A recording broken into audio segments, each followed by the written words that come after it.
ുള്ളത് അനിൽകുമാർ അയ്യപ്പനാണ്. ഇദ്ദേഹം നല്ലപോലെ religious studies നടത്തിയിട്ടുണ്ട്. ഇപ്പം ഇസ്ലാമിനെ പറ്റി മാത്രമല്ല, ഹിന്ദു അതിനെപ്പറ്റിയുണ്ട്, ക്രിസ്ത്യൻ സംഭവം ഇതിനെപ്പറ്റിയൊക്കെ വ്യക്തമായ ഇൻഡെപ്തായിട്ട് ഹിസ്റ്റോറിക്കൽ സ്റ്റഡീസ് നടത്തിയൊരു സ്കോളർ തന്നെയാണ്. അപ്പം അനിലിനോട് ചോദിക്കാം, ഈ ഇസ്ലാമിക റാഡിക്കൽ ടെററിസം, കാരണം ഓസ്ട്രേലിയയിൽ നടന്നു, അതിനു മുമ്പ് ഇന്ത്യയിൽ നടന്നു, ഫാൽഗാം, ഇതൊക്കെ നമ്മൾ മറക്കണ്ടാത്ത എന്തുകൊണ്ടാണിത് ഈ ഒരു കമ്മ്യൂണിറ്റിക്കകത്ത് ഈ സംഭവം, കാരണം അവരുടെ അല്ലാത്ത കമ്മ്യൂണിറ്റിയെ എങ്ങനെയും തീർക്കുന്നു, അതിനെപ്പറ്റിയുള്ള ചോദ്യങ്ങളും ഉത്തരങ്ങളും ആയിരിക്കും ഉണ്ടാകുന്നത്. അനിൽ, സ്വാഗതം. നമസ്കാരം. നമസ്കാരം. അല്ലേ, ഈ പറയുന്ന ഓസ്ട്രേലിയയിൽ ഏകദേശം 16ഓളം പേരാണ് കൊല്ലപ്പെട്ടത്. അതിനുശേഷം 38ഓളം പേര് ഹോസ്പിറ്റലിലാണ്. ഇന്ത്യയിൽ റെഡ്ഫോർട്ടിലാണെങ്കിൽ അന്നും 12ഓളം പേര് കൊല്ലപ്പെട്ടു. വളരെയധികം പേര് സീരിയസ്ലി ഇഞ്ചേർഡായി. ഫാൽഗാം, ഹിന്ദു കമ്മ്യൂണിറ്റി ആൾക്കാരെ വിളിച്ചു മാറ്റിയിട്ട് അവരെയും വെടിവെച്ച് കൊല്ലുന്നു. എന്താണ് ബേസിക്കലി ഇസ്ലാമിക ജിഹാദ് ഉദ്ദേശിക്കുന്നത്? എന്തുവാണ് ജിഹാദ് എന്ന് പറയുന്നത്? ഇസ്ലാമിന്റെ അടിസ്ഥാനമാണ് വാസ്തവത്തിൽ. അതിനെ ഇസ്ലാമിന്റെ അടുത്ത് മാറ്റാൻ പറ്റുകയില്ല. ജിഹാദ് എന്ന് പറഞ്ഞു കഴിഞ്ഞാൽ ഇസ്ലാമിക രാജ്യം സ്ഥാപിക്കുക എന്നുള്ളതാണ്. ഇപ്പോ ഖുറാന്റെ അകത്ത് കൽപ്പനയുണ്ട്, ഹദീസുകളിലും ഉണ്ട്. മതം മുഴുവൻ അള്ളാഹുവിന് വേണ്ടി ആകുന്നത് വരെ നിങ്ങൾ അവിശ്വാസികളോട് യുദ്ധം ചെയ്യുക എന്ന് ഖുറാൻ സൂറ 8 39 മറ്റൊക്കെ പറയുന്നുണ്ട്, 139 മറ്റും പറയുന്നുണ്ട്. അപ്പൊ അതുപോലെ സൂറ 9:5 അത് അറിയപ്പെടുന്നത് തന്നെ വാളിന്റെ ആയത്തുനിന്നാണ്. അപ്പൊ അതിനകത്ത് പറയുന്നത് ആ വിലക്കപ്പെട്ട മാസങ്ങൾ, അതായത് യുദ്ധം നിഷിദ്ധമായ 4 മാസങ്ങളുണ്ട്. ഈ 4 മാസങ്ങളും അല്ലാത്ത ബാക്കിയുള്ള 8 മാസങ്ങളും നിങ്ങൾ അവിശ്വാസികളെ എവിടെ വെച്ച് കണ്ടു കഴിഞ്ഞാലും അവരെ കൊല്ലണം എന്നൊക്കെ പറഞ്ഞ അങ്ങനെ ധാരാളം ആയത്തുകളുണ്ട്, ഹദീസുകളും ഉണ്ട്. അപ്പൊ ഇതെല്ലാം ഈ പുസ്തകത്തിൽ പ്രമാണത്തിൽ കൽപ്പനയായിട്ടുള്ള കാലത്തോളം ഇതനുസരിക്കാൻ തയ്യാറായിട്ട് കുറച്ചു പേർ ഉറപ്പായിട്ട് മുന്നോട്ട് വരും. മനസ്സിലായോ? അപ്പൊ അതുകൊണ്ട് ഇത് അവസാനിക്കില്ല. ഇതിനെ നമ്മൾ എങ്ങനെയൊക്കെ നോക്കിയാലും ഇത് അവസാനിക്കില്ല, ഇത് ഈ പുസ്തകമുള്ള കാലത്തോളം. അപ്പൊ ചെയ്യാനുള്ളതെന്ന് പറഞ്ഞു കഴിഞ്ഞാൽ ആളുകൾക്ക് കൃത്യമായിട്ട് ഇതിനെക്കുറിച്ചുള്ള ഒരു മുന്നറിയിപ്പ് കൊടുക്കുക എന്നുള്ളതാണ്. നിങ്ങൾ സൂക്ഷിക്കണം എന്നുള്ള മുന്നറിയിപ്പ് കൊടുക്കുക എന്നുള്ളതേ നമുക്ക് ചെയ്യാൻ പറ്റുള്ളൂ. ഇപ്പൊ മൂർഖന്റെ വിഷം നമുക്ക് എടുത്ത് കളയാൻ പറ്റില്ല, പക്ഷെ അവിടെ മൂർഖന്മാർ ഇത് സൂക്ഷിക്കാന്നുള്ള മുന്നറിയിപ്പ് കൊടുത്തിരിക്കാനും. ഞാൻ വേറെ കാര്യം ചോദിക്കട്ടെ. ഇപ്പം മറ്റുള്ള പല സ്റ്റഡീസിലും ഡോക്യുമെന്റേഷനായിട്ട് പറയുന്നുണ്ട്, ഒരു റാൻഡമായിട്ടൊരു 100 മുസ്ലിം കമ്മ്യൂണിറ്റി വിശ്വാസികളെ എടുത്തു കഴിഞ്ഞാൽ അതിനകത്ത് 75 പേരും ഡയറക്ട്ലി ഓർ ഇൻഡയറക്ട്ലി ജിഹാദിനെ സപ്പോർട്ട് ചെയ്യുന്നു. ഓക്കെ, സപ്പോർട്ട് ചെയ്യുന്നു, ഇൻഡിപെൻഡന്റ് അല്ല, സപ്പോർട്ട് ചെയ്യുന്നു. ബാക്കി ഉള്ള 25% അവര് അവിടെയുമില്ല ഇവിടെയുമില്ല, ആ രീതിയിലാണ് നിൽക്കുന്നത്. ഈ പറയുന്നതിൻ്റെ അടിസ്ഥാനം എന്താണ് ബേസിക്കലി? കാരണം ഇത് വല്ലാത്തൊരു ചോദ്യമാണ്, വല്ലാത്തൊരു റിസർച്ച് ഡോക്യുമെന്റഡ് ആണിത്. കാരണം അതിൻ്റെ അകത്ത് ബാഡ് മുസ്ലിം, ഗുഡ് മുസ്ലിം എന്ന് പറഞ്ഞാൽ ആ പുസ്തകത്തിൽ എഴുതിയിട്ടുണ്ട് ഈ സംഭവം. കാരണം ഇത് ഡോക്യുമെൻ്റ്, കാരണം ഇത് ഗ്ലോബലായിട്ട് പോയ പുസ്തകമാണ്. എന്താണ് അതിൻ്റെ ആധികാരികത എന്ന് പറയുന്നത്? ഈ ബാഡ് മുസ്ലിം, ഗുഡ് മുസ്ലിം എന്നുള്ളതില്ല. ഖുർആൻ അനുസരിക്കുന്ന മുസ്ലിം, അനുസരിക്കാത്ത മുസ്ലിം, അത്രേ ഉള്ളൂ. അതായത് ഈ 75% പേര് ഇതിനെ സപ്പോർട്ട് ചെയ്യുന്നു എന്ന് പറയുന്നത് കിതാബുകളിൽ അങ്ങനെയുണ്ട്, പ്രമാണത്തിലുണ്ട്. അവരുടെ നബി അത് കാണിച്ചു കൊടുത്തിട്ടുണ്ട്, നബിയുടെ കൂടെ ഉണ്ടായിരുന്ന സ്വഹാബിമാർ അത് ചെയ്തിട്ടുണ്ട്. അപ്പൊ അങ്ങനെ ഉള്ളത് കൊണ്ട് തന്നെ അവരെ സംബന്ധിച്ച് അതൊരു റോൾ മോഡലായ ആൾ കാണിച്ചു കൊടുത്തിരിക്കുന്നത് ഇവരും അനുഷ്ഠിക്കേണ്ടതാണ്. അവരുടെ അകത്ത് അതൊരു നിയമവുമാണ്, ജിഹാദ് ചെയ്തേ പറ്റൂ എന്നുള്ളത്. അപ്പൊ അതുകൊണ്ട് ഈ ആളുകൾ, ഇത് മതം പഠിച്ച ആളുകൾ ഉറപ്പായിട്ടും ഇത് ചെയ്യും. ഒന്നുകിൽ നേരിട്ട് ചെയ്യും, അല്ലെങ്കിൽ സപ്പോർട്ട് ചെയ്യും. സപ്പോർട്ട് ചെയ്താലും മതി. കാരണം എന്ന് വെച്ച് കഴിഞ്ഞാൽ എല്ലാവരും ജിഹാദ് ചെയ്യണമെന്ന് നിയമമില്ല. ജിഹാദിന് വേണ്ടി പണം മുടക്കുന്നവർ, ജിഹാദ് ചെയ്യുന്നവരുണ്ട്, ജിഹാദിന് വേണ്ടി പണം മുടക്കുന്നവരുണ്ട്. ഇപ്പൊ ഒരു ഹദീസുണ്ട്, അതെങ്ങനെയാണെന്ന് വെച്ച് കഴിഞ്ഞാല് മുഹമ്മദ് പറയാണ്, അള്ളാഹു ഒരമ്പ് കൊണ്ട് 3 പേരെ സ്വർഗത്തിൽ പ്രവേശിപ്പിക്കും. ഒരമ്പ്, അന്നത്തെ ആയുധമാണ് ജിഹാദിന്റെ ആയുധം, ഒരമ്പ് കൊണ്ട്. എന്നിട്ട് ആരൊക്കെയാണെന്ന് പറയുന്നുണ്ട്. ഒന്ന്, ജിഹാദിനാണെന്ന് അറിഞ്ഞുകൊണ്ട് ആ അമ്പ് ഉണ്ടാക്കിയ ആള്, പിന്നെ ആ അമ്പ് ചെയ്ത ആള്, പിന്നെ ഈ അമ്പ് ചെയ്ത ആൾക്ക് അവന്റെ കയ്യിൽ പണം ഉണ്ടാവില്ല അമ്പ് വാങ്ങാൻ, അപ്പൊ അത് വാങ്ങി കൊടുത്ത ആള്, പണം മുടക്കിയ സ്പോൺസർ ചെയ്ത ആൾ. ഇങ്ങനെ 3 കൂട്ടരെ പറയുന്നു. അപ്പൊ അമ്പ് ചെയ്യാൻ ഒരുത്തനേ ഉള്ളൂ, പക്ഷെ പുറകിൽ 2 പേരുണ്ട്. ഒരാൾ അമ്പ് ഉണ്ടാക്കാനുണ്ട്, മറ്റൊരാൾ അമ്പ് എത്തിക്കാനും ഉണ്ട്. അപ്പൊ ഇങ്ങനെ ഉള്ളത് കൊണ്ടാണ് ജിഹാദിന് കുറച്ചു പേരെ പോവുകയുള്ളൂ. പക്ഷെ അവർക്ക് വേണ്ടുന്ന എല്ലാ സഹായങ്ങളും സാമ്പത്തികമായിട്ട്, അതായത് ആയുധങ്ങൾ വാങ്ങാനായാലും മറ്റെല്ലാ കാര്യത്തിനുമുള്ള ഇത് ചെയ്യാൻ വേറൊരു കൂട്ടരുടെ പിന്നണിയിൽ എപ്പോഴും ഉണ്ടാവും. അതുകൊണ്ടാണ് ആ സ്റ്റഡിയിൽ അങ്ങനെ വന്നത്. എന്നാൽ ഈ 25% പേരെന്ന് പറയുന്നത് അവര് ആഴത്തിൽ മതം പഠിച്ചിട്ടുള്ളവരല്ല. അവരെ സംബന്ധിച്ച് ഈ അറബിയിൽ ഇത് അർത്ഥമറിയാത്ത അറബിയിൽ ഇത് ഓതുന്നു എന്നല്ലാതെ എന്താണ് ഇതിന്റെ അകത്തുള്ളതെന്ന് മനസ്സിലാക്കിയിട്ട് അവര് അത് ഗ്രഹിച്ചിട്ടില്ല. അതുകൊണ്ടാണ് നമ്മളോടൊക്കെ അവർക്ക് സ്നേഹത്തിൽ കഴിയാൻ സാധിക്കുന്നത്. എന്നാൽ മറ്റവർ അങ്ങനെയല്ല, കൃത്യമായിട്ടത് പഠിച്ച് മനസ്സിലാക്കിയിട്ടുണ്ട്. ഇങ്ങനെയാണ് ഈ കാഫറുകളോട് ചെയ്യാൻ അള്ളാഹു ഞങ്ങളോട് കൽപ്പിച്ചിരിക്കുന്നത് എന്നുള്ള ഒരു തിരിച്ചറിവ് അവർക്കുള്ളത് കൊണ്ട് അതനുസരിച്ച് അവര് പെരുമാറും. അതുകൊണ്ടാണ് ഇങ്ങനെ ഒരു വ്യത്യാസം വരുന്നത്. ഇപ്പൊ പല സെൻട്രൽ ഏഷ്യൻ രാജ്യങ്ങള്, ഇസ്ലാമിക രാജ്യങ്ങള്, തജക്കിസ്ഥാൻ, അസർബൈജാൻ, അങ്ങനെ ഇഷ്ടം പോലെ രാജ്യങ്ങള്, ഇന്തോനേഷ്യ, സൗദി അറേബ്യ, ഇവരൊക്കെ എന്തുകൊണ്ടാണ് ഇസ്ലാം മോഡിഫൈ ചെയ്യണം, ഇസ്ലാമിൻ്റെ വസ്ത്രങ്ങൾ മാറണം, ഇത് നിബന്ധനകളല്ല, ഇസ്ലാമിക രാജ്യങ്ങളുടെ കാര്യമാണ് ഞാൻ ഈ പറയുന്നത്, അതെ അതെ. എന്തുകൊണ്ടാണ് അവരങ്ങനൊരു തീരുമാനത്തിലോട്ട് പോകുന്നത്? കാരണം അവരും ഈ ഖുറാനെ തള്ളി പറയുവാണ്. ഈ പറഞ്ഞ രാജ്യങ്ങൾ ഇപ്പൊ വസ്ത്രങ്ങളുടെ കാര്യം പറഞ്ഞല്ലോ, രസമാണ്. ഇപ്പൊ താജിക്കിസ്ഥാനില് ഒരു നിയമം കൊണ്ടുവന്നിട്ടുണ്ട്. അത് വിദേശ വസ്ത്രങ്ങളെ നിരോധിച്ചുകൊണ്ട് 2024 നിയമം വന്നത്. വിദേശ വസ്ത്രങ്ങളെ നിരോധിച്ചുകൊണ്ട്. അത് വിദേശ വസ്ത്രങ്ങൾ എന്ന് കേൾക്കുമ്പോ നമ്മൾ ചിന്തിക്കുന്ന പാശ്ചാത്യ വസ്ത്രങ്ങൾ അങ്ങനെയൊക്കെ. അതൊന്നുമല്ല. ഇത് ഹിജാബ്, പർദ്ദ, നിക്കാബ് ഇങ്ങനെയൊക്കെ ഉള്ളതാണ്. എന്ന് വെച്ച് കഴിഞ്ഞാൽ ഇത് അറേബ്യൻ ഡ്രസ്സാണ്. നമ്മുടെ സംസ്കാരത്തിന്, നമ്മുടെ രാജ്യത്തിന്റെ തനതായ സംസ്കാരത്തിന് ഇത്തരം വസ്ത്രങ്ങൾ വേണ്ടെന്നും പറഞ്ഞിട്ട് അതൊക്കെയാണ് നിരോധിച്ചിരിക്കുന്നത്. അതുപോലെ പുരുഷന്മാര് നീളമുള്ള താടി വയ്ക്കുന്നത്, അത് പോലീസ് അപ്പോൾ തന്നെ പിടിച്ചോണ്ട് പോകും. കണ്ടു കഴിഞ്ഞാൽ അതിന്റെ പകുതി താടി അടിച്ചു വിടും. ഉസ്ബെക്കിസ്ഥാനിലും ഇത് തന്നെയാണ്. അവിടെ പർദ്ദ നിരോധിച്ചു. അതുപോലെ മതപരമായ മറ്റു വസ്ത്രങ്ങള്, തൊപ്പി വയ്ക്കല്, ഇതൊക്കെ നിരോധിച്ചിട്ടുണ്ട്. കിർഗിസ്ഥാനിലും അങ്ങനെ തന്നെയാണ്. പൊതുസ്ഥലങ്ങളിൽ മുഖം മറച്ചുകൊണ്ട് നിക്കാബ് ധരിച്ചിട്ട് വരരുത്. ഇനി ഈജിപ്തിലേക്കൊക്കെ വന്നു കഴിഞ്ഞാൽ അവിടേക്ക് ഇതിനേക്കാൾ കഷ്ടമാണ്. കാരണം വെച്ച് കഴിഞ്ഞാൽ അൽ-അസർ യൂണിവേഴ്സിറ്റി ഉണ്ട് ഈജിപ്തില്. അൽ-അസർ യൂണിവേഴ്സിറ്റിയിൽ അവര് സിലബസ് മാറ്റേണ്ടി വന്നു. അവിടെ പഠിപ്പിച്ചുകൊണ്ടിരിക്കുന്ന സിലബസ് മാറ്റേണ്ടി വന്നു. അതുപോലെ അവിടുത്തെ പല മദ്രസ ലൈബ്രറിയും ഈ അൽ-അസർ യൂണിവേഴ്സിറ്റി ലൈബ്രറി, മറ്റു സ്കൂളുകൾ, അവരുടെ ഇസ്ലാമിക സംഘടനകളാൽ നടത്തപ്പെടുന്ന സ്കൂൾ ലൈബ്രറികൾ, ഇതെല്ലാം സർക്കാർ പോയിട്ട് ഇടയ്ക്ക് റെയ്ഡ് ചെയ്യും. എന്നിട്ട് അതിനകത്ത് ഈ ജിഹാദിനെ കുറിച്ചൊക്കെ പുസ്തകങ്ങൾ അതെല്ലാം എടുത്തുകൊണ്ട് പോയി നശിപ്പിച്ച് കളയാണ്. അപ്പൊ ഈ രാജ്യങ്ങൾ, അതുപോലെ ഈ സൗദി അറേബ്യയിലേക്ക് വന്നു കഴിഞ്ഞാൽ അവിടെയുണ്ട്. ഇന്തോനേഷ്യയില് പലയിടത്തും, ഇന്തോനേഷ്യയിലൊക്കെ ആണെന്നുണ്ടെങ്കിൽ കാഫിർന്ന് വിളിക്കാൻ പാടില്ല സ്വത്ത് ഇറക്കിയിട്ടുണ്ട്.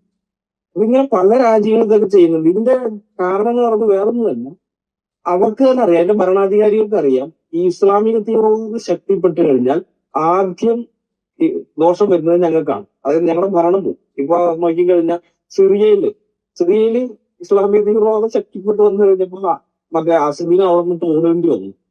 അതുപോലെ അഫ്ഗാനിസ്ഥാനില് താലിബാൻ തീവ്രവാദം ശക്തിപ്പെട്ടു വന്ന് അവർ ഭരണം പിടിച്ചു കഴിഞ്ഞപ്പോൾ നജീബുള്ളനെ പിടിച്ച് തൂക്കിലെത്തി. ഇറാഖിലും അങ്ങനെ തന്നെ ഇസ്ലാമിക് സ്റ്റേറ്റിന് ഇത് വന്നു കഴിഞ്ഞപ്പോൾ അവിടെ നിന്ന് ഭരണാധികാരികൾക്ക് മാറേണ്ടി വന്നു. അപ്പൊ ഇത് അറിയാവുന്നതുകൊണ്ടാണ് ഇവര് ഈ ടീം ശക്തിപ്പെട്ടു വന്നു കഴിഞ്ഞാൽ ഇത് ഞങ്ങൾക്ക് ദോഷം ചെയ്യും, ഞങ്ങളുടെ തല പോകും എന്ന് തിരിച്ചറിവ് അവർക്ക് വന്നുകൊണ്ടാണ് എങ്ങനെയെങ്കിലും ഇതിനെ ഒന്ന് അടിച്ചമർത്താൻ വേണ്ടി അവർ ശ്രമിക്കുന്നത്. പിന്നെ വേറൊരു കാര്യം പറഞ്ഞാൽ ഗൾഫ് രാജ്യങ്ങൾ മാറാനുള്ള ഒരു കാരണം സാമ്പത്തിക വളർച്ചയൊക്കെ കാണും. അതായത് എന്നേനെ മാത്രം ആശ്രയിച്ച് മുന്നോട്ട് പോകാൻ പറ്റില്ല എന്നൊക്കെ അവർക്ക് മനസ്സിലായി. അപ്പൊ ടൂറിസോ ബിസിനസ്സോ ഒക്കെ വേണമെങ്കിൽ ആളുകൾ ഇങ്ങോട്ട് വരണം. അപ്പൊ ഭയമില്ലാതെ വരാൻ കഴിയണമെങ്കിൽ ഈ തീവ്രവാദ ഭീഷണി ഇല്ലാതാക്കണം എന്നുള്ളതാണ്. പിന്നെ ഇസ്ലാമിക് സ്റ്റേറ്റ് പോലെയുള്ള ഭീകര സംഘടനകൾ ഇസ്ലാമിലുണ്ടാക്കിയ ചീത്തപ്പേര് മാറ്റണം. ഇങ്ങനെയൊക്കെയുള്ള പല കാരണങ്ങൾ കൊണ്ടാണ് അവര് ഇത്തരം നിലപാടിലേക്ക് പോയിരിക്കുന്നത്. അത് എങ്ങനെ നോക്കിയാൽ അത് ഒരു വിധത്തിൽ നല്ലതാണ്. കാരണം മനുഷ്യനെ കൊല്ലാതിരിക്കാനും ഒപ്പനേറ്റ് ചെയ്യുന്നത് ഒരു കാലത്ത് ഇവരൊക്കെ തന്നെ ജിഹാദിന് വേണ്ടിയിട്ട്. പക്ഷെ ഇപ്പൊ അത് മനസ്സിലാക്കി ഇത് ഞങ്ങളുടെ തന്നെ തലയെടുക്കുന്ന സാധനമാണെന്നുള്ള തിരിച്ചറിവോ, ആ തിരിച്ചറിവിന്റെ പുറത്താണ് അവരിപ്പോ ഇങ്ങനെ മാറിയിരിക്കുന്നത്. അതേപോലെ വേറൊരു ചോദ്യമുണ്ട്. പല സെൻട്രൽ ഏഷ്യൻ രാജ്യങ്ങൾ, ഈ പറഞ്ഞ അസർബൈജാൻ, തജിക്കിസ്ഥാൻ, ഉസ്ബെക്കിസ്ഥാൻ, ഇവിടൊക്കെ ഈ ചെറുപ്പത്തിലെ പഠിപ്പിക്കുന്ന ഇസ്ലാം, ആ പഠനം അവരെ ഏകദേശം മുഴുവനും അത് മോഡിഫൈ ചെയ്തു. അതായത് കൃത്യമായിട്ട് പറയുന്നു, ഇവിടെ പഠിപ്പിക്കരുത്, അതായത് സ്കൂളുകളിൽ പഠിപ്പിക്കരുത്. അതേപോലെ ഡ്രസ് കോഡിൻ്റെ കാര്യത്തിൽ അവർ കർശന നിയന്ത്രണമാണ് കൊണ്ടുവന്നിരിക്കുന്നത്. കാരണം ഇട്ട് കഴിഞ്ഞാൽ ഏകദേശം 2 ലക്ഷം, 3 ലക്ഷം, 5 ലക്ഷം ഒക്കെയാണ് കറൻസി. അത് ജയിലിലൊക്കെ കൊണ്ടങ്ങ് ഇടുകയാണ്. ഞാൻ ഈ പറയുന്ന തജക്കിസ്ഥാനിൽ നിന്നും ഉസ്ബെക്കിസ്ഥാനിൽ നിന്നും അസർബൈജാനിൽ നിന്നും ഒക്കെ ഒരു സമയത്ത് ISIS അതിനകത്ത് ഏറ്റവും കൂടുതൽ ആൾക്കാർ പോയിക്കൊണ്ടിരുന്നൊരു സെൻട്രൽ ഏഷ്യൻ ഈ രാജ്യങ്ങളിൽ ഇതാണ്. അവിടെയാണ് ഇതുണ്ടായിരിക്കുന്നത്. അപ്പൊ ആ ഒരു മാറ്റം എന്ന് പറയുന്നത് ലോകത്തോട് പറയുന്ന ഒരു സന്ദേശം തന്നെ അല്ലയോ? തീർച്ചയായും. കാരണം ഇത് മനുഷ്യനെ നശിപ്പിക്കുന്നതാണ്, മനുഷ്യരാശിക്ക് തന്നെ ഭീഷണിയാണെന്നുള്ള തിരിച്ചറിവ് ഭരണാധികാരികൾക്ക് വന്നു, അവിടെയുള്ള ഭരണാധികാരികൾക്ക് വന്നു. ഈ പറഞ്ഞ പോലെ അവിടെ പല മാറ്റങ്ങളും വരുത്തിയിട്ടുണ്ട്. ഇപ്പോ ജൂതരോടും ക്രിസ്ത്യാനികളോടുമുള്ള ശത്രുത, അങ്ങനെയുള്ള വാചകങ്ങളെല്ലാം അവരുടെ പാഠപദ്ധതിയിൽ നിന്ന് അല്ലെങ്കിൽ പാഠപുസ്തകങ്ങൾ, മദ്രസ പാഠപുസ്തകങ്ങളിൽ നിന്നൊക്കെ എടുത്തു കളഞ്ഞു. സൗദിയിലടക്കം അന്ത്യനാളിൽ യഹൂദനുമായിട്ട് മുസ്ലിങ്ങൾ യുദ്ധം ചെയ്യും എന്ന് പറയുന്ന ആ ഹദീസ് അത് പഠിപ്പിക്കുന്നില്ല. അതുപോലെ ജൂതരും ക്രിസ്ത്യാനികളും ഇസ്ലാമിന്റെ ശത്രുക്കളാണെന്ന് എന്ന് പറഞ്ഞിട്ടുള്ള കാര്യങ്ങൾ അത് പഠിപ്പിക്കുന്നില്ല. ഇങ്ങനെ കുറെ കാര്യങ്ങൾ ഇപ്പൊ അവര് നീക്കം ചെയ്യുന്നുണ്ട്. അത് വളരെ നല്ല കാര്യമാണെന്നാണ് എന്റെ അഭിപ്രായം. പരമാവധി ഇതിന്റെ പ്രശ്നം എന്താണെന്നറിയോ, ഇത് ഇങ്ങനെയൊക്കെയുള്ള നീക്കം ചെയ്താൽ, അതായത് അന്യമത വിദ്വേഷം, യഹൂദനോടും ക്രിസ്ത്യാനികളോടും ബഹുദൈവ ആരാധകരോടും ഒക്കെ ഉള്ള അന്യമത വിദ്വേഷത്തിന്റെ ആയത്തുകളും അല്ലെങ്കിൽ അങ്ങനെയുള്ള കാര്യങ്ങൾ, പിന്നെ സ്ത്രീ വിരുദ്ധമായത്, ഇതൊക്കെ നീക്കം ചെയ്ത് കഴിയുമ്പോൾ അവസാനം ഈ ഖുറാൻ പറയുന്നത് ആകെ 5-6 പേജേ കാണുള്ളൂ. അതാണ് അവര് നേരിട്ടൊരു വലിയ പ്രശ്നം, മനസ്സിലായ? അല്ല, അപ്പൊ അതുകൊണ്ട് പറഞ്ഞു. ഈ അനില എൻ്റെ ചോദ്യം അതല്ലേ, അപ്പം ഈ ഖുറാൻ്റെ അകത്ത് ഏറ്റവും കൂടുതൽ ഡിസ്ക്രിപ്ഷൻ കൊടുത്തിട്ടുള്ളത് ഈ ടോപ്പിക്കിലോട്ടാണ്, അതായത് ആൻറ്റി ഹ്യൂമൻസ്, അതായത് മറ്റുള്ള മതങ്ങൾക്കെതിരെയാണ് ഏറ്റവും കൂടുതൽ പറയുന്നത്. അതെ അതെ അതായത് അതിനകത്ത് പ്രോപ്പറായിട്ടൊരു മനുഷ്യത്വം എന്ന സാധനമില്ല എന്നാണ് ഈ പറയുന്നത്. തീർച്ചയായിട്ടും അങ്ങനെ ഒരു സംഗതിയേ ഇല്ല അവിടെ. അത് അംബേദ്കർ ഒക്കെ പറയുന്നുണ്ടല്ലോ, അതിനകത്ത് മനുഷ്യത്വം എന്നോ സാഹോദര്യം എന്നൊക്കെ പറയുമ്പോൾ അർത്ഥമാക്കുന്നത് ആ ഇസ്ലാമിനകത്തുള്ള മനുഷ്യരുമായിട്ട് ബന്ധപ്പെട്ടത് മാത്രമാണ്. പുറമേ ഉള്ളവരെ മനുഷ്യരായിട്ട് പോലും കാണുന്നില്ല.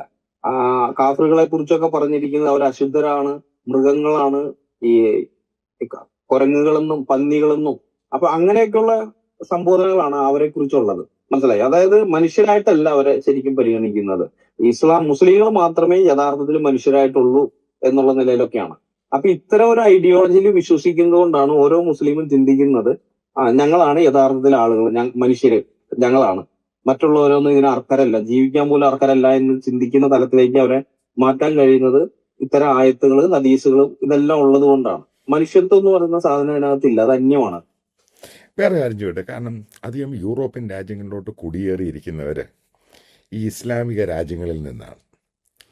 അവിടെ ആ രാജ്യത്ത് ഈ ബേസിക്കലി ടെൻഷനും അൺട്രസ്റ്റും ഒക്കെ ഉണ്ടായത് അവിടെ ഈ ഇസ്ലാമിക പ്രശ്നത്തോടു കൂടിയാണ് അവിടെ ഈ പ്രശ്നങ്ങളൊക്കെ ഉണ്ടാവുന്നത്.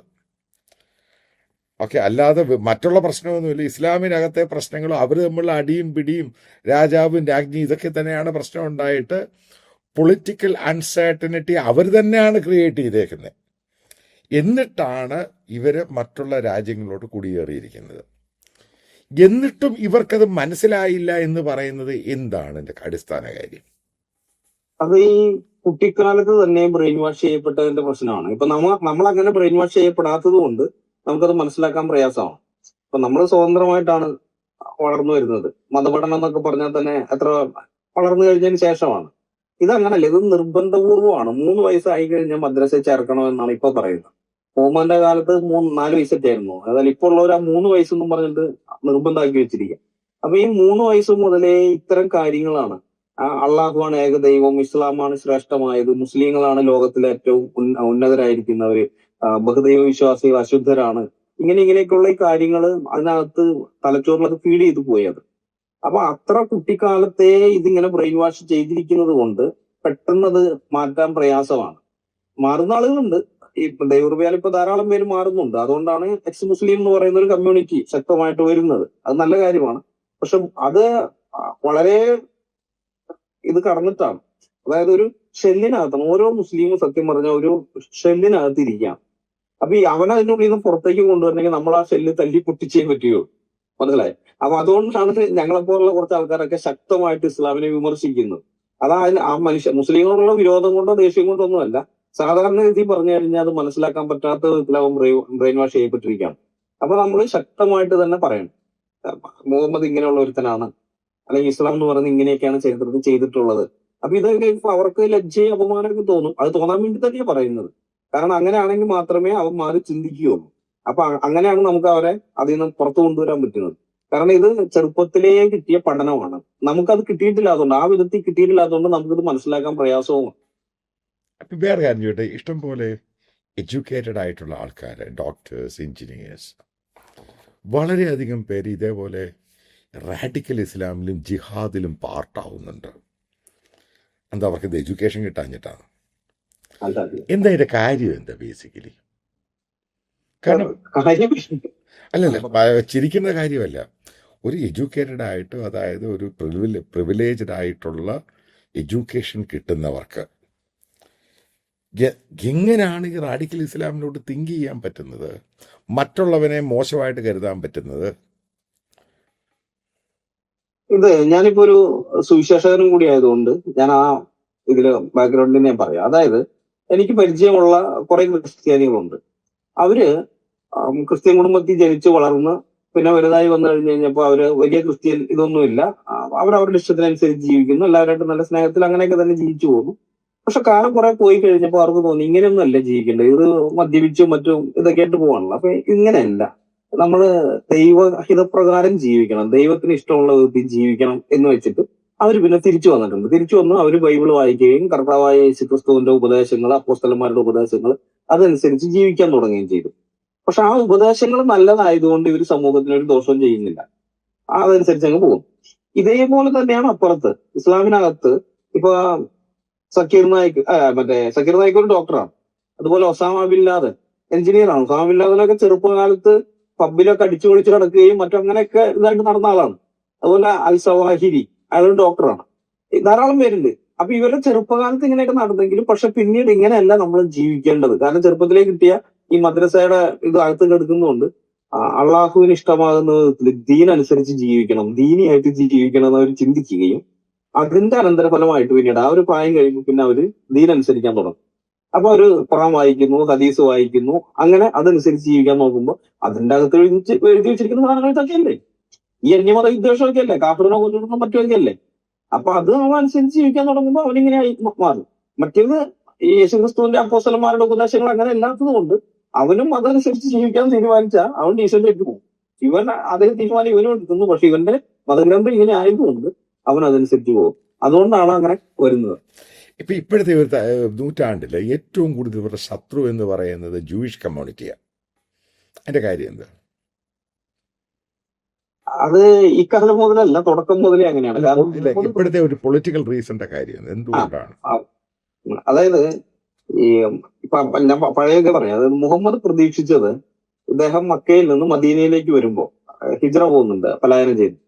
അപ്പൊ മദീന എന്ന് പറയുന്ന അന്നത്തെ പേര് യാത്രിബ് എന്നാണ്. അത് യഹൂദന്മാരുടെ സ്ഥലമാണ്. അത് ശരിക്കും മദീന എന്ന് പറയുന്നത് മുസ്ലിങ്ങളുടെ മറ്റൊന്നും അല്ല, യഹൂദന്മാരുടെ അവരുടെ സെറ്റിൽമെന്റ് ആണ്. അവിടെ കുറെ യഹൂദ ഗോത്രങ്ങൾ ഉണ്ടായിരുന്നു. അപ്പൊ അദ്ദേഹം അവിടേക്ക് വരുമ്പോ അദ്ദേഹത്തിന്റെ പ്രതീക്ഷ ഈ യഹൂദന്മാരെല്ലാം ഇസ്ലാം സ്വീകരിക്കും, അവരെല്ലാവരും മുസ്ലിങ്ങളായി തീരും. അദ്ദേഹം ഇവിടെ വന്നു കഴിഞ്ഞതിന് ശേഷം പിന്നെ കുറെ നാൾ ഇവർ നിസ്കരിക്കുന്നത് ജെറുസലേമിലേക്ക് നോക്കിയിട്ടാണ്. അങ്ങനെയൊക്കെ ആയിരുന്നു. പക്ഷെ പ്രതീക്ഷിച്ചതുപോലെ ഇവരാരും മുസ്ലിങ്ങളായില്ല. അപ്പൊ അങ്ങനെ വന്നു കഴിഞ്ഞപ്പോഴാണ് അദ്ദേഹം പിന്നെ മുസ്ലിങ്ങൾക്കെതിരെ തിരിയുകയും മുസ്ലിങ്ങൾക്കെതിരെ ശക്തമായിട്ട് കുറെ ആയത്തുകൾ, ഹദീസുകൾ ഇതെല്ലാം പിന്നെ വരികയൊക്കെ ചെയ്യുന്നുണ്ട്. അത് ഫോളോ ചെയ്യുന്ന മുസ്ലിങ്ങൾ പിന്നെ യഹൂദ വിരോധം പുലർത്തുകയും ചെയ്തു. എന്നാൽ ഈ 20-ാം നൂറ്റാണ്ടൊക്കെ ആയി കഴിഞ്ഞപ്പോഴേക്കും അത് പൊളിറ്റിക്കലായിട്ട് മാറുന്നത് എങ്ങനെയാണെന്ന് വെച്ച് കഴിഞ്ഞാൽ അവിടെ ഒരു ഇസ്രായേൽ എന്ന് പറഞ്ഞ ഒരു രാഷ്ട്രം വരുന്നത്, അല്ലെങ്കിൽ 1880-കൾ മുതൽ ഇവരുടെ കുടിയേറ്റം ഈ പാശ്ചാത്യ നാടുകളിൽ നിന്നും മറ്റുമൊക്കെ ഈ അന്നത്തെ തുർക്കിയുടെ കീഴിൽ, ഒട്ടോമൻ തുർക്കികളുടെ കൈവശമുള്ള അവരുടെ പിതാക്കന്മാരുടെ നാട്ടിലേക്ക് അവർ മടങ്ങി വന്ന് കാശ് കൊടുത്ത് ഭൂമി വാങ്ങി അവരവിടെ താമസിക്കാൻ ആരംഭിക്കുന്നു. അപ്പൊ അന്ന് ഇവർക്ക് ഭൂമി വിറ്റുകൊണ്ടിരുന്നതൊക്കെ തന്നെ ഈ മുസ്ലിങ്ങളാണ്. ഇസ്ലാമിക പണ്ഡിതന്മാരെല്ലാം അതിനു വേണ്ടിയിട്ട് ഇത് ചെയ്തിരുന്നത്. കാരണം ഈ പണ്ഡിതന്മാർക്ക് നല്ല പണം കിട്ടുന്ന ഏർപ്പാടായിരുന്നു. ഇത് വെറുതെ ആർക്കും വേണ്ടാതെ കിടക്കാൻ ധരിച്ചു ഭൂമി. അപ്പൊ അവരുടെ അതിന്റെ ഉടമസ്ഥരെ എടുത്തത് പറഞ്ഞതൊക്കെ വിൽപ്പിക്കുമ്പോൾ കമ്മീഷൻ കിട്ടുന്നു, അങ്ങനെയൊക്കെയായിരുന്നു. പക്ഷെ ഇവർ പ്രതീക്ഷിക്കാത്ത രീതിയിൽ ഇവിടെ യഹൂദ ജനസംഖ്യ വർദ്ധിച്ചു വരുന്നു. അങ്ങനെ വന്നു കഴിഞ്ഞപ്പോൾ ഇവർക്ക് അതൊരു പ്രശ്നമായി. യഹൂദന്മാർ ഇവിടെ കൂടിക്കഴിഞ്ഞാൽ, ഭൂരിപക്ഷം ആയി കഴിഞ്ഞാൽ ഇത് പ്രശ്നമാകുന്നിട്ട് പിന്നെ യഹൂദന്മാരെ ഓടിപ്പിക്കാനുള്ള ശ്രമമാണ്. അപ്പോഴേക്കും യഹൂദന്മാർ അവിടെ കഷ്ടപ്പെട്ട് കിബുട്സുകളൊക്കെ ആയിട്ട് തോട്ടങ്ങളും മറ്റുമൊക്കെ ഉണ്ടാക്കിയിട്ടുണ്ട്. അപ്പൊ അത് വിട്ടിട്ട് അവർ പോകാൻ തയ്യാറുമല്ല. അതിന്റെ പേരിൽ പിന്നെ അടിപിടി ബഹളമൊക്കെ ആയി കഴിഞ്ഞിട്ട് അവസാനം 1948 ആയി കഴിഞ്ഞപ്പോ മെയ് 15-ാം തീയതി അവിടെ ഒരു രാഷ്ട്രം, യഹൂദ രാഷ്ട്രം വരികയാണ്. ഇത് അവരെ സംബന്ധിച്ച്, മുസ്ലിങ്ങളെ സംബന്ധിച്ച് ഇത് വളരെ അവർ അഭിമാനത്തിന്റെ പ്രശ്നമായിരുന്നു. കാരണം അത്രയും മുസ്ലിം വ്യക്തികൾ ഉണ്ടെങ്കിൽ ഒരു ഈ യഹൂദ രാഷ്ട്രം അതിനടുത്ത് നശിപ്പിക്കാൻ നോക്കിയിട്ട് നടക്കുന്നുമില്ല. പല പ്രാവശ്യം ശ്രമിച്ചു. അത് ഉണ്ടായ അന്ന് തന്നെ ആക്രമണം തുടങ്ങി, അത് നടന്നില്ല. ഇസ്രായേൽ ജയിച്ചു. അത് കഴിഞ്ഞ് പിന്നീട് 67-ലെ 6 ദിവസത്തെ യുദ്ധം വന്നു, അതിൽ തോറ്റു. അത് കഴിഞ്ഞ് 71-ലെ യുദ്ധം വന്നു, അതിലും വീണ്ടും തോൽക്കുന്നു. മുസ്ലിങ്ങൾ ഓരോ പ്രാവശ്യവും യുദ്ധത്തിന് വരുന്നു, ഈ മുസ്ലിങ്ങൾ അല്ലെങ്കിൽ അറബ് രാജ്യങ്ങൾ തോറ്റുകൊണ്ടേയിരിക്കുകയാണ്. ആ ഓരോ പ്രാവശ്യം തോൽക്കുന്നവർ അതിന്റെ പക വർദ്ധിച്ചു വരും. അതുകൊണ്ടാണ് മറ്റ് നൂറ്റാണ്ടുകളെക്കാൾ കൂടുതലായിട്ട് ഈ നൂറ്റാണ്ടിലേക്ക് വന്നു കഴിഞ്ഞപ്പോൾ, അല്ലെങ്കിൽ കഴിഞ്ഞ നൂറ്റാണ്ടും ഈ നൂറ്റാണ്ടിലുമായിട്ട് ഇത്രമാത്രം യഹൂദ വിരോധം ഉണ്ടായത്. ഇപ്പൊ നമ്മുടെ കേരളത്തിലൊക്കെ ഒരു യഹൂദൻ ജീവിതത്തിൽ ഇന്ന് വരെ കണ്ടിട്ടില്ലാത്ത മുസ്ലിം പോലും യഹൂദനെ എതിരായിട്ടാണ് സംസാരിക്കുമോ. ആ യഹൂദൻ അവന് ഒരു ദോഷവും ചെയ്തിട്ടില്ല, പക്ഷെ അവനെതിരായിട്ടേ സംസാരിക്കുമോ. അതിന്റെ കാരണം ഇതാണ്. ഈ അവിടെ ഇസ്രായേൽ എന്ന് പറഞ്ഞൊരു രാഷ്ട്രം ഉണ്ടായത്. ഇവരെ സംബന്ധിച്ച് ഈ മതവും രാഷ്ട്രവും തമ്മിൽ വ്യത്യാസമില്ല. മതം എന്ന് പറഞ്ഞാൽ ഇപ്പൊ മുഹമ്മദ് മതത്തിന്റെ നേതാവുമായിരുന്നു, അപ്പൊ തന്നെ അന്നത്തെ ഭരണത്തലവനുമായിരുന്നു. അത് കഴിഞ്ഞ് അബൂബക്കർ ഖലീഫയായിട്ട് വരുമ്പോൾ ഖലീഫ മതത്തിന്റെ നേതാവുമാണ്, ഭരണത്തലവനും. രണ്ടാമത് ഉമർ വരുന്നു, ഉസ്മാൻ വരുന്നു, അലി, ഇവരെല്ലാം ഭരണത്തലവനുമാണ്, മതത്തിന്റെ നേതാവും. അപ്പൊ മതവും രാഷ്ട്രവും തമ്മിൽ അവർക്ക് വ്യത്യാസമില്ല. അപ്പൊ അവിടെ യഹൂദ രാഷ്ട്രം സ്ഥാപിക്കപ്പെട്ടതോടുകൂടി അവരുടെ മതത്തിന് നേരെയുള്ള ഒരു അതിക്രമമായിട്ട്, ഒരു കടന്നുകയറ്റമായിട്ടാണ് അവരത് കാണുന്നത്. അതാണ് ഇത്രയും വഷളായിരിക്കും. നമ്മൾ തിരിച്ചിങ്ങോട്ട് വരാം. ഈ പറയുന്ന ഗ്ലോബലായിട്ടുള്ള ജിഹാദും ഈ പറയുന്ന റാഡിക്കൽ ഇസ്ലാം, ഇതിന് എന്തായിരിക്കും ഒരു പ്രതിവിധി എന്ന് പറയുന്നത്? കാരണം ഇന്ത്യയും ഒരു ഹാൻഡിക്യാപ്ഡാണ്. നമ്മൾ ഇത്ര വർഷമായിട്ട് എത്ര പേരാണ് മരിക്കുന്നത്. അല്ല, നമ്മളിപ്പം അമേരിക്കയോട് പറയും അവർ 1-2 പ്രാവശ്യം ഉണ്ടാക്കുന്നത്, പിന്നെ അവിടെ ഒന്നും വലുതായിട്ടൊന്നും ഉണ്ടാവുന്നില്ല. കാരണം ഇപ്പം ഓസ്ട്രേലിയ ഉണ്ടായപ്പോൾ വീണ്ടും ഒരു ഗ്ലോബൽ ഇതായി. ഇന്ത്യയിൽ ഇങ്ങനെ ഉണ്ടായിക്കൊണ്ടിരിക്കുക. ഇതെങ്ങനെയാണ് ഇതിനൊരു തീരുമാനം എന്ന് പറയുന്നത്? തീരുമാനം വരണമെങ്കിൽ നട്ടലുള്ള ഭരണാധികാരികൾ ഉണ്ടാകും. അതാണ് പ്രധാന കാര്യം. അതായത് കൃത്യമായിട്ട് ഇതിനെ ഇപ്പൊ ഇസ്ലാമിക രാജ്യങ്ങളിൽ പലയിടത്തും അങ്ങനെയുള്ള ഭരണാധികാരികളൊക്കെ ഉണ്ട് ഇതിനെ അടിച്ചമർത്താൻ പാകത്തിന്.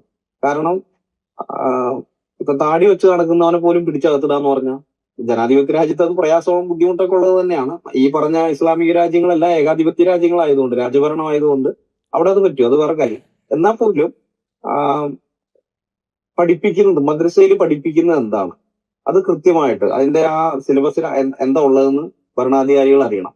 എന്നിട്ട് അന്യമത വിദ്വേഷമുള്ള ജിഹാദിനെ പ്രോത്സാഹിപ്പിക്കുന്ന തരത്തിലുള്ളത് അതെല്ലാം മാറ്റണം. കാരണം ഈ തലമുറ ഇത് പോയി എന്ന് വെക്കാം, അടുത്ത തലമുറയെങ്കിലും ഇതിൽ നിന്ന് രക്ഷപ്പെടണമെങ്കിൽ ഭരണാധികാരികൾ ശക്തമായ നിലപാടുകൾ എടുക്കണം ഇതിനെതിരെ. പക്ഷെ അത് ചെയ്യാൻ ആരും തയ്യാറാവില്ല. കാരണം വോട്ട് ബാങ്കിന് ഭയന്നിട്ടാണ്. ഇവിടെ നമ്മുടെ ഇവിടെയൊക്കെ വോട്ട് ബാങ്കാണ്. ഇനി പാശ്ചാത്യ രാജ്യങ്ങളിലേക്ക് പോയി കഴിഞ്ഞാൽ അവിടെ റേസിസ്റ്റ് എന്നുള്ള വിളി, പിന്നെ ഇസ്ലാമോഫോബിക് എന്നുള്ള വിളിയൊക്കെയാണ്. അപ്പൊ അതിനെ അവർ ഭയപ്പെടുന്നത് കൊണ്ട് അവിടെയും പിന്നെ ഇതുണ്ട്, വോട്ട് ബാങ്കും അവിടെയും പ്രധാനമാണ്. കാരണം പല യൂറോപ്യൻ രാജ്യങ്ങളിൽ ഈ മുസ്ലിങ്ങൾ അഭയാർത്ഥികളായി കയറി കൂടിയിട്ട് അവിടെ ആര് ജയിക്കണം തോൽക്കണം എന്നൊക്കെ അവർ തീരുമാനിക്കുന്ന നിർണായക ശക്തികളായി മാറിയിട്ടൊക്കെയുണ്ട്. അപ്പൊ അതുകൊണ്ട് അവിടെ അങ്ങനെ ഇടങ്ങളിൽ ഇത് വരുമെന്ന് തോന്നുന്നില്ല. ഭരണാധികാരികൾ ഇവർക്ക് ഒരു നിലപാടെടുക്കും തോന്നുന്നില്ല. പക്ഷെ അതങ്ങനെ എടുക്കാതെ രക്ഷയില്ല. അങ്ങനെ എടുത്തെങ്കിൽ മാത്രമേ ഇതിനെ നമുക്ക് എന്തെങ്കിലും തരത്തിൽ ഇത് ചെയ്യാൻ പറ്റില്ല. കാരണം പുസ്തകം ഇങ്ങനെയുള്ള കാലത്തോളം പുസ്തകം എന്തായാലും മാറ്റാൻ പറ്റില്ല, അവര് മാറ്റാൻ സമ്മതിക്കുകയില്ല. അല്ല, പക്ഷെ പഠിപ്പിക്കുകയാണെങ്കിലും അതിൻ്റെ ഇടപെടുക. അപ്പം അതിനകത്ത് ഇപ്പം ഇസ്രായേലിൽ പാലസ്തീൻകാരുണ്ട്. അതായത് ഇസ്രായേലിൽ നിന്ന് ഇഷ്ടം അവിടെ അവരേകദേശം 10-20% അവിടുത്തെ പട്ടാളത്തിലുമുണ്ട്. അവിടുത്തെ എന്തുകൊണ്ട് അവർക്കിത് ടാക്കിൾ ചെയ്യാൻ പറ്റും? ഇസ്രായേലിന് അറിയുന്നത്, ഇസ്രായേലും ശക്തമായിട്ട് തന്നെയാണ് അവിടെയും കാര്യങ്ങൾ ചെയ്യുന്നത്. ഇപ്പോ ഇസ്രായേലിന്റെ പട്ടാളത്തിലുള്ള മുസ്ലിങ്ങളെ സംബന്ധിച്ച് അല്ലെങ്കിൽ പലസ്തീനികളെ സംബന്ധിച്ച് അവര് തദ്ദേശവാസികളാണ് അവിടുത്തെ. അതായത് ബദൂവിയൻ അറബികൾ എന്ന് പറയുന്ന വിഭാഗക്കാരാണ്. അവരാണ് യഥാർത്ഥത്തിൽ അവിടുത്തെ തദ്ദേശവാസികൾ. അവരവിടെ അലഞ്ഞിരിഞ്ഞ് നടക്കുന്നവരായിരുന്നു. ബാക്കിയുള്ള ഇന്നത്തെ പലസ്തീനികൾ എന്നൊക്കെ പറയുന്നത് ഇസ്രായേൽ അവിടെ സ്ഥലം മെച്ചപ്പെടുത്തി കഴിഞ്ഞപ്പോ, തോട്ടങ്ങളും മറ്റൊക്കെ ഉണ്ടാക്കിയതൊക്കെ മെച്ചപ്പെടുത്തിയപ്പോ ഇവരെ ഓടിച്ചു വിട്ടു. ജിഹാദ് നടത്തി ഇവരെ ഓടിപ്പിച്ചതൊക്കെ കൈയടക്കാൻ വേണ്ടിയിട്ട് ചുറ്റുപാടുന്ന് വന്നവരാണ്. ഈജിപ്തിൽ നിന്നും ഇറാഖിൽ നിന്നും സിറിയയിൽ നിന്നും മറ്റുമൊക്കെ അങ്ങോട്ടേക്ക് കുടിയേറിയ ആളുകളാണ്. സൗദി അറേബ്യയിൽ നിന്ന് അങ്ങനെ പലയിടങ്ങളിലുള്ള. എന്നാൽ ഈ മറ്റവർ അങ്ങനെയല്ല, തദ്ദേശവാസികളാണ്. ഈ തദ്ദേശവാസികളായ ബദൂവിയൻ അറബികള് അത്രയും നൂറ്റാണ്ടുകളായിട്ട് അവര് അവഗണിക്കപ്പെട്ടവരാണ്. അവർ അവിടെ ഇങ്ങനെ അലഞ്ഞിരിഞ്ഞ് നടക്കുന്നവരായിരുന്നു. അവർക്കൊരു കൃത്യമായിട്ട് ഒരു സ്ഥിരമായൊരു വാസസ്ഥലം ഒന്നും ഉണ്ടായിരുന്നില്ല.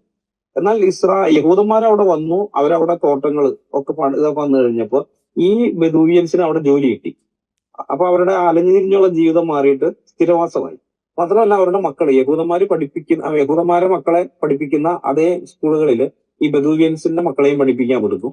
അപ്പൊ അതുവരെ നൂറ്റാണ്ടുകളായിട്ട് വിദ്യാഭ്യാസം ഇല്ലാതിരുന്ന ആ സമൂഹത്തിൽ അവർക്ക് വിദ്യാഭ്യാസം ഇന്ന് ബെദൂവിയൻസിന് ഇഷ്ടം പോലെ ശാസ്ത്രജ്ഞന്മാരും ഡോക്ടർമാരൊക്കെ ഉണ്ട് കേട്ടോ. അപ്പൊ ഇങ്ങനെയൊക്കെ വന്നു കഴിഞ്ഞപ്പോൾ അവർക്ക് മനസ്സിലായി ഈ ഭൂമി യഹൂദന്റെ കൈവശം ഇരുന്നു കഴിഞ്ഞാൽ ഞങ്ങളുടെ ജീവിതം മെച്ചപ്പെടും. അതേസമയം ഇത് പഴയതുപോലെ ഇനി മുസ്ലിങ്ങളുടെ കയ്യിലേക്ക് പോയി കഴിഞ്ഞാൽ ഞങ്ങൾ മുസ്ലിങ്ങളാണ്, പക്ഷെ ഞങ്ങളുടെ അവസ്ഥ ഞങ്ങൾ വീണ്ടും നടപടികളായിട്ട് അണിയേണ്ടി വരും. അപ്പൊ ഈ തിരിച്ചറിവിന്റെ പുറത്താണ് അവര് ഇസ്രായേലിനൊപ്പം ശക്തമായിട്ട് നിൽക്കുന്നത് സൈന്യത്തിലുള്ള.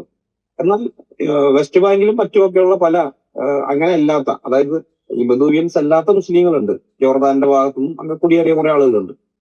അവരിപ്പോൾ ഇസ്രായേലിനെതിരെ തന്നെയാണ്, പക്ഷെ അവിടെ ശക്തമായിട്ട് സൈന്യം നടപടികൾ എടുക്കുന്നത് കൊണ്ട് അവരെന്തെങ്കിലും ഇത് ചെയ്തു കഴിഞ്ഞാൽ ഇരട്ടി ശക്തിയിൽ തിരിച്ചടിക്കും എന്നുള്ളതുകൊണ്ട് ഇവരങ്ങനെ കൈകാര്യം ചെയ്യാൻ പറ്റുള്ളൂ. കാരണം ഇപ്പൊ നോക്കിയ ഈ ഇസ്ലാമിക് സ്റ്റേറ്റ് എന്ന് പറഞ്ഞുണ്ടായി വന്നത് ശൂന്യതയിൽ നിന്ന് വന്നവരല്ല, ആ ആളുകൾ അവിടെ ജീവിച്ചിരുന്നവർ തന്നെയാണ്, അതിന് മുമ്പ് ജീവിച്ചിരുന്ന ആൾക്കാരൊക്കെ തന്നെയാണ്. പക്ഷെ സദ്ദാം ഹുസൈൻ അവിടെ ഉണ്ടായിരുന്നപ്പോൾ ഇവരെ ഒറ്റ ആളും മിണ്ടിയില്ല, തല ഊക്കിയില്ല. കാരണം സദ്ദാം അങ്ങനെയാണ് ഇവർ അടിച്ചമർത്തി വെച്ചിരുന്നത്, അതുകൊണ്ട് അത് ചെയ്തില്ല. പക്ഷെ സദ്ദാം മാറിയിട്ട് പകരം പിന്നെ അമേരിക്കൻ നിയന്ത്രിത ഗവൺമെന്റ് വരുന്നു. അവര് അമേരിക്കൻ ലിബറലിസത്തിനനുസരിച്ചിട്ടാണ് അവിടെ ഭരണം നടത്താൻ നോക്കിയത്. അനന്തരഫലം എന്താണ്? ഇസ്ലാമിക് സ്റ്റേറ്റ് എന്ന് പറഞ്ഞൊരു സാധനം ഉണ്ടായോ? അപ്പൊ ഇവരെ അടുത്ത് നമ്മള് ലിബറലിസത്തോളം കടമിട്ട് കഴിഞ്ഞാൽ ഇവര് നമ്മളെ തിന്നു കളയും.